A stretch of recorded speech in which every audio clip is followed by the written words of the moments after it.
दिव्यांग कला केंद्रातील दिव्यांग मुलांच्या आनंदासाठी काम, क्रोध, लोभ, मदमोह आणि मत्सर या षडरिपूंचं दहन करण्यासाठी होलिका मातेला प्रार्थना केली जाते. तसंच एकमेकांना पर्यावरणपूरक रंग लावून समाजाला एक संदेश देण्याचं काम दिव्यांग कला केंद्राच्या या विशेष होळीच्या माध्यमातून संचालक किरण विष्णू नागटे आणि संध्या नागटे यांच्या पुढाकारातून मागील 10 वर्ष सातत्यानं होत आहे.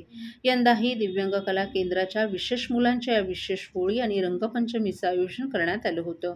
मुलांच्या मनसोक्त आनंदासाठीच या उत्सवाचं आयोजन करण्यात येत असल्याचं संचालिका संध्या नागटे यांनी प्रसारमाध्यमांशी बोलताना सांगितलं. यावेळी दिव्यांग कला केंद्राच्या विशेष मुलांनीही आपल्या भावना व्यक्त केल्या. दिव्यांग बांधवांसोबत तुम्ही ह्या ठिकाणी होळी साजरी दिव्यांग कला केलेली आहे. केंद्राच्या काय वतीने सांगाल? दरवर्षी होळी साजरी केली जाते, काय सांगा? नमस्कार, मी संध्या नागटे. हे होळीचं आपलं दिव्यांग कला केंद्राचं 10वं वर्ष आहे.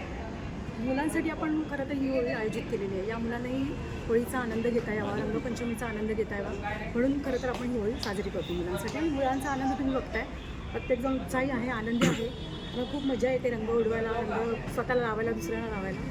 आणि यांच्या आनंदासाठीच आपण खरं तर हे सगळं आयोजन केलेलं आहे. ओके.